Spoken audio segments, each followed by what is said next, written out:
Baik, Assalamualaikum warahmatullahi wabarakatuh.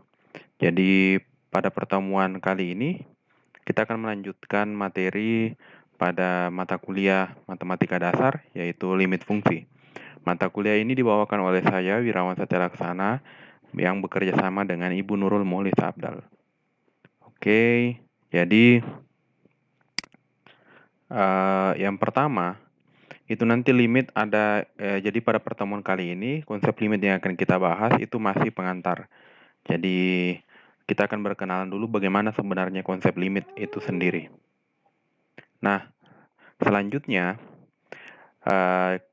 jika Anda pernah belajar mengenai bagaimana caranya melakukan substitusi pada SMA mungkin, atau menggambar grafik, itu misal kita punya fungsi fx sama dengan x tambah 4.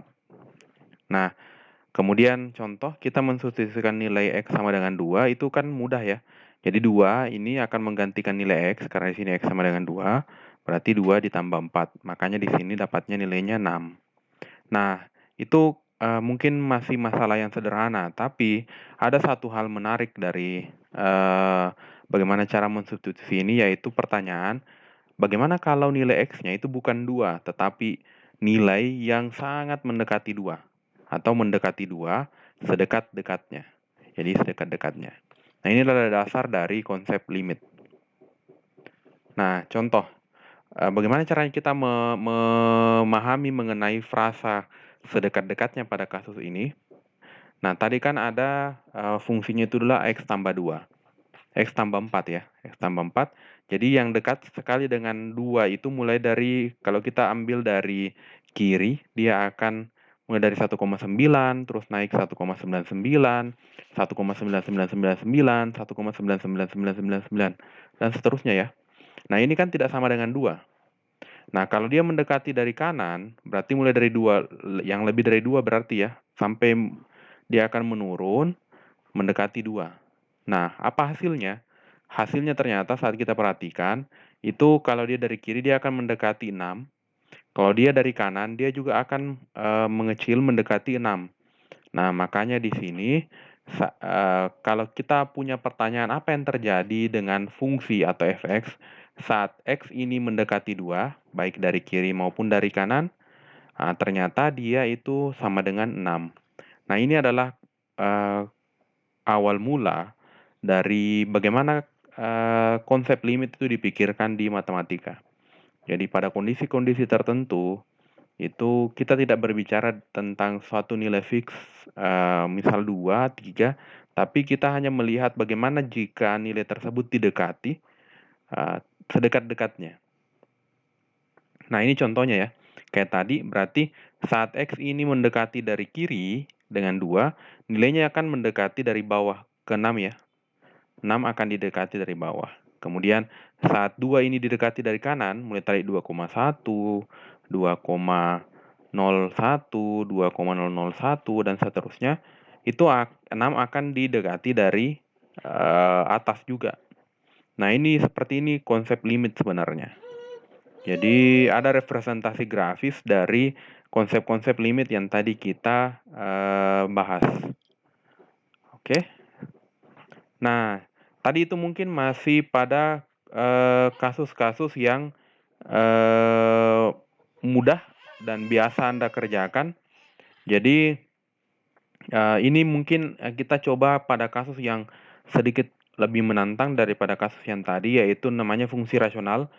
Jika Anda masih ingat mengenai bilangan rasional, yaitu bilangan yang dapat dibentuk dalam A per B. Nah, fungsi rasional juga seperti itu. Dia A per B, ada pernya seperti ini. Ya, ada sebuah fungsi dibagi dengan fungsi lainnya. Nah, itu namanya, itu yang disebut sebagai fungsi rasional. Nah, misal di sini kita punya fungsi fx itu sama dengan x pangkat 3 ditambah 3x pangkat 2 ditambah x ditambah 3, itu kemudian dibagi dengan x tambah 3. Nah, dalam matematika itu yang biasanya tidak boleh, itu adalah saat pembaginya 0. Nah, sekarang kalau kita substitusikan minus 3 di sini, ini kan jadinya 0 ya. Minus x tambah 3, ganti x-nya dengan minus 3 ditambah 3, Kalau Anda masih ingat dengan sifat inverse dari penjumlahan, ini akan menghasilkan identitas penjumlahan yaitu 0. Nah, dalam pembagian itu penyebutnya, dalam bilangan pecahan penyebut itu tidak boleh 0. Dia tidak boleh, pembagi itu tidak boleh 0. Makanya ini tidak terdefinisi. Nah, tapi ada yang menarik sebenarnya. Apa yang terjadi kalau yang X-nya ini tidak pas sama dengan minus 3, cuman dekat sekali dengan minus 3. Nah, itu ternyata kalau kita lakukan dengan tabel tadi ya, ini pendekatan tabel namanya, nanti ada tugas yang saya minta Anda buat seperti ini. Jadi, minus 3 itu pertama didekati dari kiri, yaitu mulai dari minus 3,1, minus 3,01, minus 3,001, minus 3,0001. Nah, sekarang kita dekati dari kanan, yaitu yang lebih besar dari minus 3, mulai dari minus 2,9, minus 2,99, minus 2,9999, dan seterusnya. Ternyata, saat kita mendekati dari kiri, itu yang awalnya 10,61 dia akan mengecil terus mendekati 10 ya, di sini. Nah, saat kita mendekati dia dari kanan, ternyata dia juga dia jadinya membesar. Awalnya 9,41 jadi 9,94 dan seterusnya. Ternyata di sini dia hampir 10. Nah, makanya dalam konsep limit, berarti limit dari, nah ini ya, ini representasi grafisnya. Berarti nanti limit dari fungsi yang tadi, yang ini, fungsi rasional yang kita miliki ini, itu saat nilai limitnya X mendekati minus 3, makanya dia bukan lagi tidak terdefinisi. Ternyata ada nilainya, yaitu 10. Nah, bagaimana representasi grafis dari kasus ini? Nah, Anda bisa memperhatikan ini, gambar ini. Jadi ini sebenarnya gambarnya, cuman pas di titik minus 3 itu kosong. Kenapa? Karena tadi dia tidak terdefinisi. Kenapa? Saat dia persis sama dengan minus 3, itu maka akan terjadi pembagi 0 yang menyebabkan fungsinya tidak terdefinisi. Nah, tapi ternyata saat dia didekati dengan sangat sedekat-dekatnya, mulai dari kanan dan dari kiri, itu hasilnya adalah dia mendekati 10. Makanya kesimpulannya nilai limitnya tadi itu, nilai limit dari X mendekati minus 3, X pangkat 3 ditambah 3X pangkat 2 ditambah X tambah 3 per X tambah 3, itu nanti sama dengan 10. Ya, jadi ada nilainya. Nah, ternyata ini yang menarik dari konsep limit, bahwa ternyata sesuatu yang sebenarnya tidak ada hasilnya saat kita mengambil nilai eksak, nilai pasnya, tapi saat kita mendekati sedekat-dekatnya, itu ada nilainya, ada pendekatannya. Nah, pada konteks ini berarti 10 jawabannya ya. Nah, baik. Ini ada beberapa simbol dari limit. Bagaimana caranya limit dituliskan? Jadi dalam matematika, limit dari fungsi f(x) itu dituliskan sebagai limit X menuju A, X mendekati A, berarti ini yang didekati ya, tapi tidak boleh sama. Dari fx itu sama dengan L. Nah, biasanya dituliskan begini. Nah, bagaimana definisinya? Nah, ini mungkin definisi matematis, tapi nanti mungkin ya, kita sekedar tahu saja. Untuk mengoperasikannya mungkin ini tidak terlalu urgent bagi Anda di PTIK. Jadi, boleh, ini tidak akan kita dalami terlalu jauh. Nanti mungkin lebih ke teknis bagaimana caranya menentukan nilai limit. Nah, jadi seperti ini ya. Jadi f fungsi yang memetakan domainnya itu adalah bilangan real, kemudian kodomennya bilangan real juga, itu terdefinisi pada bilangan real, maka ini ada jika dan hanya jika untuk setiap epsilon lebih besar dari 0, terdapat delta lebih besar dari 0, sedemikian sehingga, dan seterusnya ya. Nah, ini bahasanya matematis sekali, tapi ini hanya sekedar tahu saja bahwa sebenarnya pada dasarnya definisinya seperti ini ya, ini limit. Oke, kita lanjut. Nah, seperti pembahasan sebelumnya itu selalu ada sifat-sifat supaya kita bisa mengoperasikan. Seperti kemarin kan ada operasi dari penjumlahan, pengurangan, bagaimana sifat-sifatnya. Kemudian lanjutannya bilangan real ya, yang kemarin penjumlahan, pengurangan, perkalian bilangan real. Kemudian ada lagi sifat-sifat dari nilai mutlak. Nah, ini adalah sifat dari limit yang akan kita pelajari.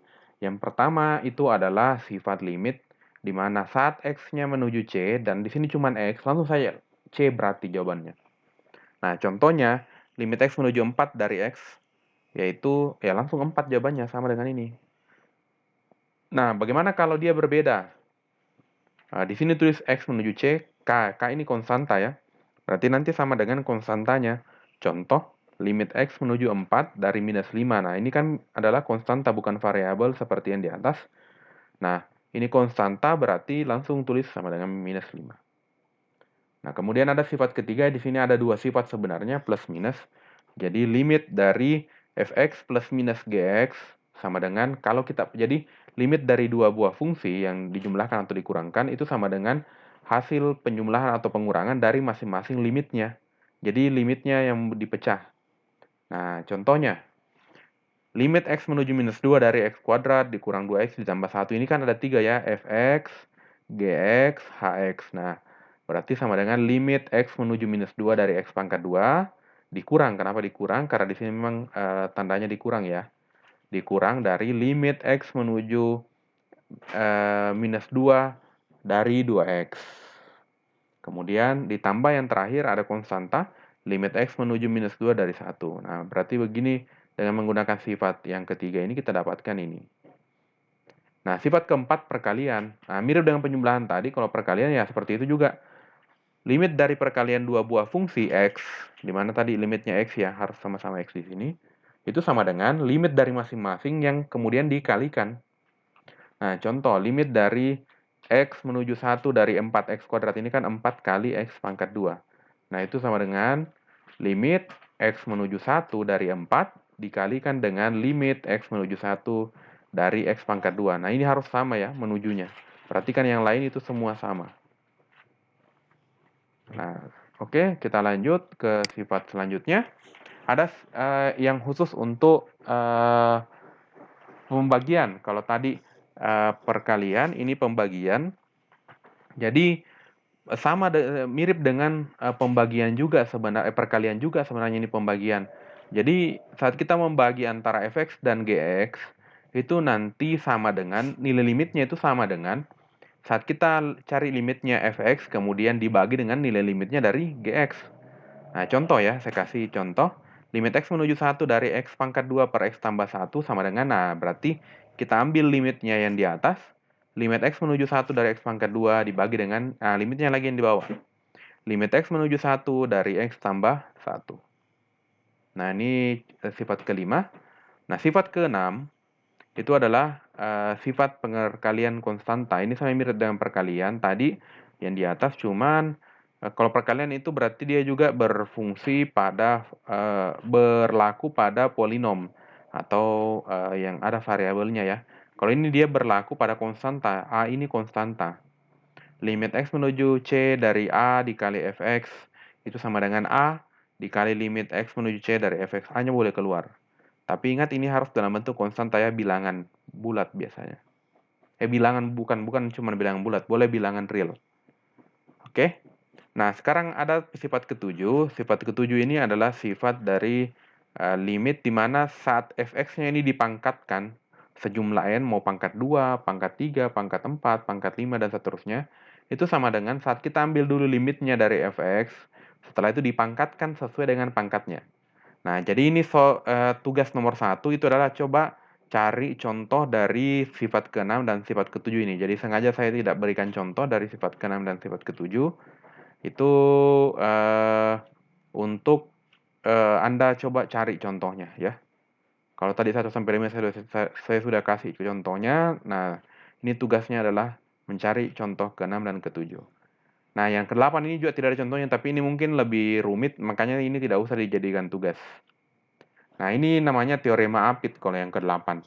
Teorema Apit mengatakan bahwa saat kita punya sebuah fungsi hx yang lebih besar dari fx dan lebih kecil dari gx, lebih besar sama dengan fx dan lebih kecil dari sama dengan gx, itu nanti saat kita tahu bahwa limit dari fx itu sama dengan L, kemudian ternyata limit dari gx juga sama-sama L,